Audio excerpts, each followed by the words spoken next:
in its most popular sense, when people talk about mitosis, they're referring to a cell, a diploid cell. So a diploid just means it has its full complement of chromosomes. So it has 2n chromosomes. So that's the nucleus. This is the whole cell.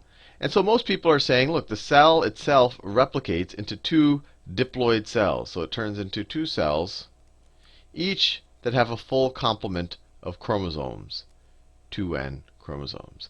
And so when people say a cell has experienced mitosis, they normally mean this. But I want to make one slight clarification, that formally, mitosis only refers to the process of the replication of the genetic material and the nucleus. So for example, this, if I were to draw this, let me draw the cell, and it has now two nucleuses, each with the diploid number of chromosomes. This cell has experienced mitosis. It has not experienced cytokinesis, which we will talk about in a few moments, but that's the process of the actual cytoplasm of the cell being split into two different cells. And just as a clarity, the cytoplasm is all the stuff outside of the nucleus, cytoplasm. So I'll talk about that in a second, but just know in everyday usage, this is normally the case when people talk about mitosis. But if you got a teacher that likes to get you on a technicality, this is technically what mitosis is. It's the splitting of the nucleus or the replication of the nucleus into two separate nucleuses that's normally accompanied by cytokinesis, where the cytoplasms of the cells actually separate. Now, with that said, let's go into the mechanics of mitosis. So the first steps that are really necessary for mitosis actually occur outside of mitosis, when the cell is just, doing its day-to-day life. And that's during the interphase. Interphase. And the interphase, literally, it's not a phase of mitosis. It's literally when the cell is just living. So, the cell, let's say we have some new cell. Let me do it in green. So I have some new cell here. Maybe this is its nucleus. It's got 2n chromosomes. And then it grows. It brings in nutrients from the outside and builds proteins and does whatever. And so it grows a bit. It's obviously got its full chromosomal complement still. And then at some point during this life cycle, and I'll label these actually, so this phase and interphase, and this might not even be covered in some biology classes, but they give it a label. They call it G1, which is really just when the cell is growing. It's just growing, accumulating materials and building itself out. And then it actually replicates its chromosomes. So you still have a diploid number of chromosomes. So let me zoom in. So let me draw this. This is called the S phase of interphase. So this is S. And S is where you have replication of the actual chromosomes. Once again, we're not even in mitosis yet. So S, you have replication. Replication of your chromosomes. So if I were to zoom in on the nucleus during the S phase, if I were to start off, let me just start with some organism that has two chromosomes. So let's say that at the beginning of S phase, and I'll draw things as chromosomes just to make it clear that things are being replicated. So let me say it has this chromosome right here, and then let's say it has this chromosome right here. As it goes through S phase, these chromosomes replicate. And I'm just drawing the nucleus here. I've zoomed in on just this part right here, where N is 1, where our full diploid complement is 2 chromosomes.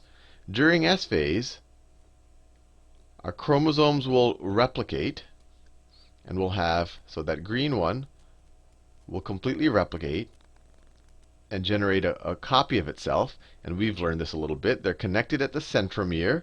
Now each of those copies are called chromatids. And that magenta one will do the same thing. Now even though we have here, you can kind of say we have 2 chromatids, 1 for each chromosome. Now we have 4 chromatids, 2 for each chromosome. We still say we only have 2 chromosomes. And that's its centromere right now. This occurs in the S phase. And then the cell will just continue to grow more. So, the cell was already big. I'll focus on the cell again. The cell was already big, and it gets bigger. It gets bigger, and that's during the G2 phase. So it's just growing more.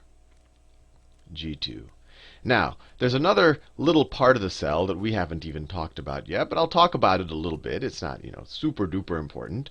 But this is an idea of these centrosomes, and these are going to be very important later on when the cell is actually dividing. And those also duplicate. So let's say I have a little centrosome here. It has centrioles inside it. You don't have to worry too much about that, but they're these little cylindrical looking things. But I just want to, so you don't get confused if you see the words centriole and centrosomes, not to be confused with centromeres, which are these little points where the two chromatids attach. Unfortunately, they've named many things in this process very similarly, or a lot of the kind of parts of a cell very similarly. But you have these things called centrosomes that are going to enter the picture very soon, that are sitting outside of the nucleus, and they also replicate. They also replicate during the interphase. So you had one before, now you have two of them. And of course, they each have their two little centrioles inside, where we're not going to focus too much on those just yet. So that's what happened in the interphase. Now the cell, and this is most of the cell's life, and it's kind of growing and doing what it wants. And actually, I'll make a slight point here. When I drew the DNA here, I drew them as chromosomes. But the reality is when we're sitting in the interphase, this is not what the DNA would actually look like. The DNA, if I were to actually draw this, it's in its chromatin form. It's not all tightly wound like I drew here. I drew it tightly wound so that you can see that it got replicated. But the reality is that that green chromosome was actually be all unwound, and if you were looking at a microscope, you would even have trouble seeing it. And this is its chromatin form. And and we'll talk a little bit about where it actually organizes itself back into a chromosome. But in this chromatin form, it's just a bunch of DNA and proteins that the DNA is wrapped around a little bit. So you might have some proteins here that the DNA is wrapped around a little bit. But if you're looking at it in a microscope, it just looks like a big blur of DNA and proteins. And same thing for the magenta molecule. And really, for DNA to do anything, it has to be like this. It has to kind of be open to its environment in order for the mRNA and the different types of helper proteins to really be able to function with it. And even for it to be able to replicate, it has to be unwound like this in order to function. It only gets tightly wound like this later on. I just drew it like this.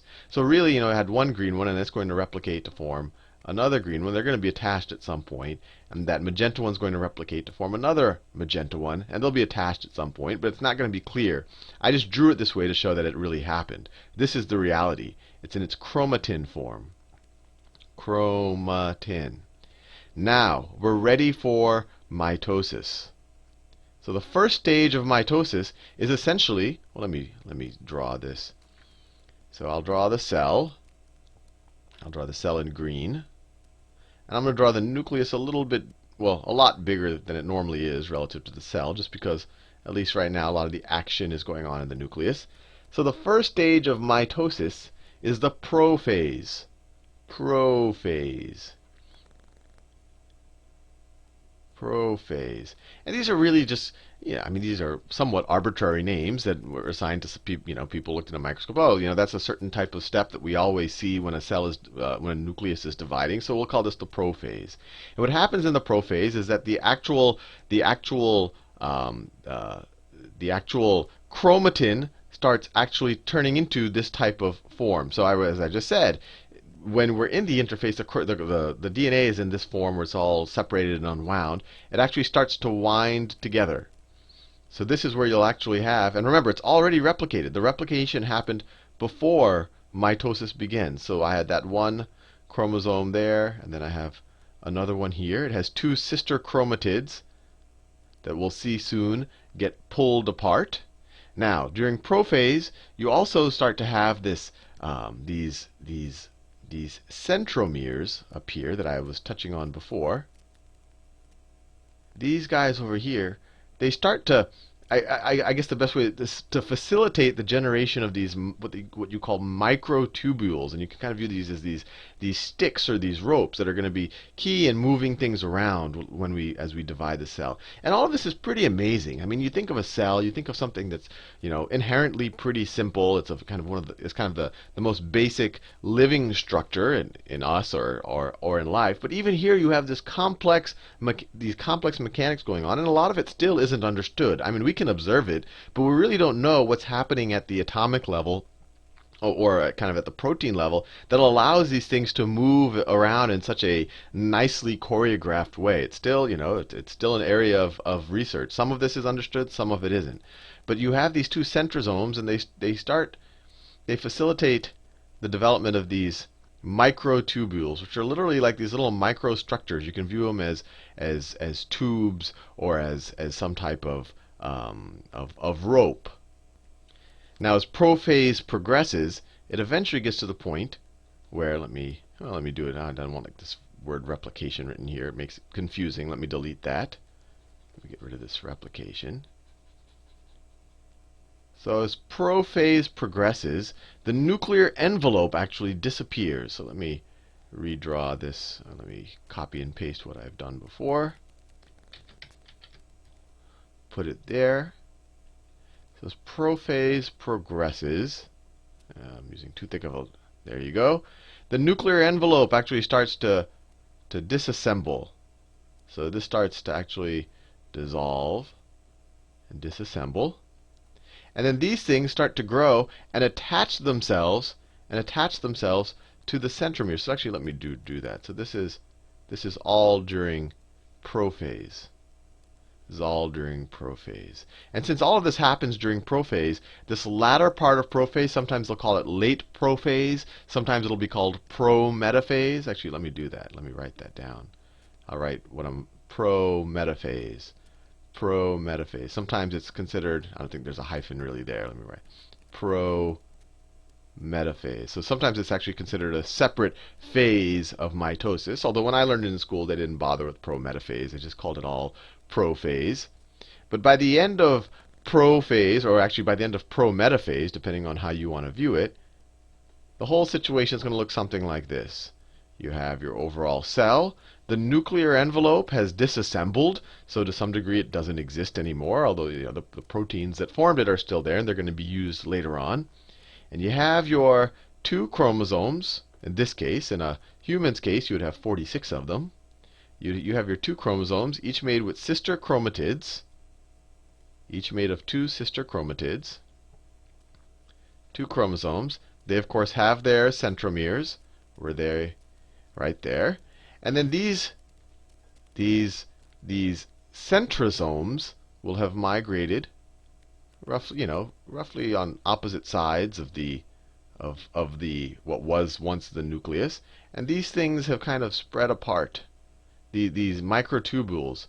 So they're doing two functions really. At this point, they're kind of pushing these two centrosomes apart.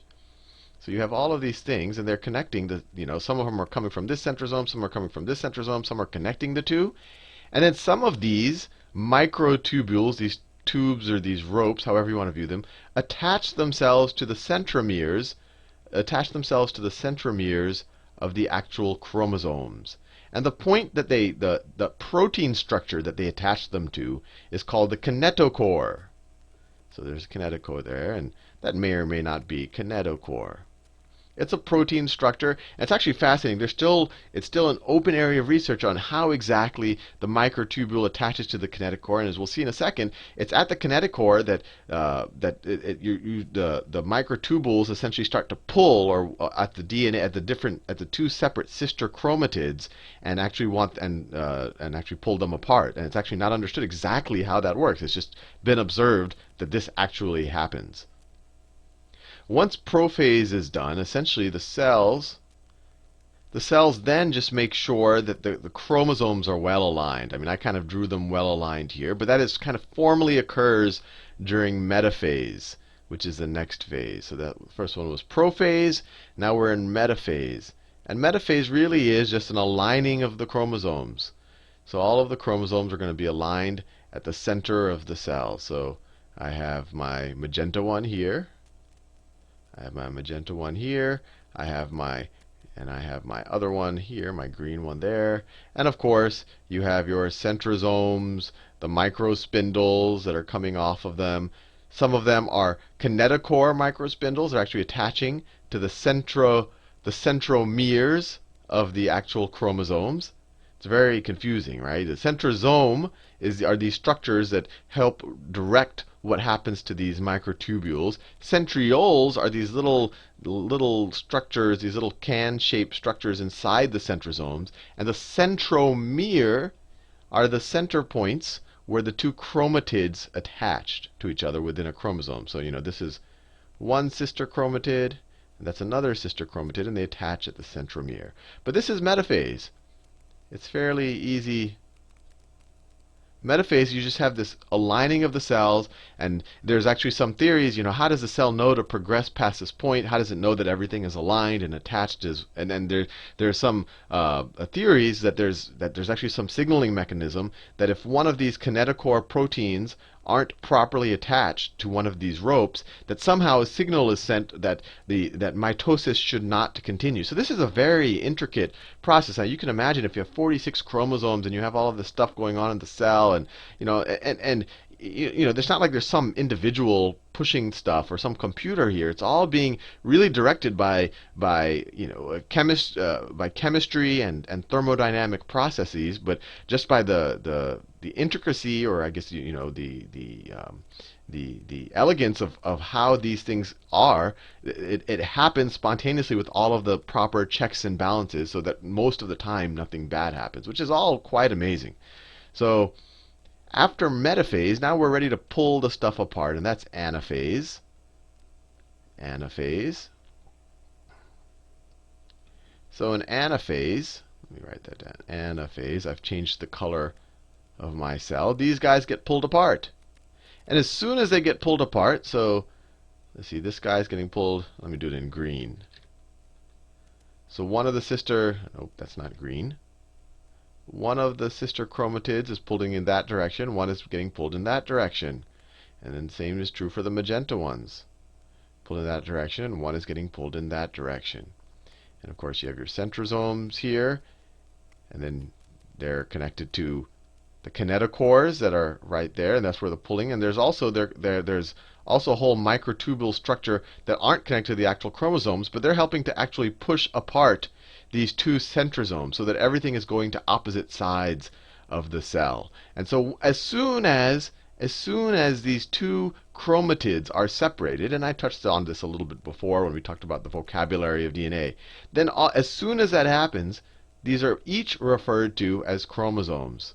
So now you can say that the cell has what it used to have here. It has 2 chromosomes. It now has 4 chromosomes. Because as soon as a chromatid is no longer connected to its sister chromatid, they're then considered sister chromosomes, which is just a naming convention. I mean, they were there before, they were there after. They were just attached before. Now they're not attached. So you kind of consider them their own individual entity. And then we're almost done. The last stage is telophase. The last stage is telophase. And I'm going to draw the cell a little bit different here, because something is happening simultaneously with telophase most of the time. So telophase, and actually I'll draw, I'll rotate the cell 90 degrees. Let's say that this was one centromere. This is the other centromere. So at this point, it's essentially pulled the DNA to itself. So this guy has pulled one copy of that chromosome and one copy of this chromosome. And that guy has done the same up here. He's pulled over one copy of each. I use a different color. One copy of each chromosome to himself. Now let me draw that right there, like that. And now the nuclear membranes start forming around each of these two ends. So now you start having a nuclear membrane form around each of these two ends. And so by the end of the telophase, that's what we're in, the telophase, we will have completed mitosis. We will have completely replicated our 2 original nucleuses and all of the genetic content inside of it. Now, at the same time that telophase is happening, you also normally have this cytokinesis, where this cleavage furrow forms, where essentially during telophase, these things are getting pushed further and further apart by those microtubules, so that they're already at the ends of the cell, of the cytoplasm of the cell. And you can almost view them as pushing on the sides to elongate the cell. And as that is happening, you have this furrow forming, this little indentation. And by the end of telophase and mitosis, you also have this process of cytokinesis, where this cleavage furrow forms and deepens until the cytoplasm is actually split into two separate cells. So this is cytokinesis, which is formally not a part of mitosis, cytokinesis, but it normally occurs with the telophase. So right at the end of mitosis, you do normally have two complete identical cells. And then once you have each of these two cells, then they each individually enter their own interphase. Or they each individually, if we look at just this one, he will then be in his G1 phase. And then at some point, these two things are going to replicate, and that's S phase, you go to G2 phase, and then this guy will experience mitosis all over again.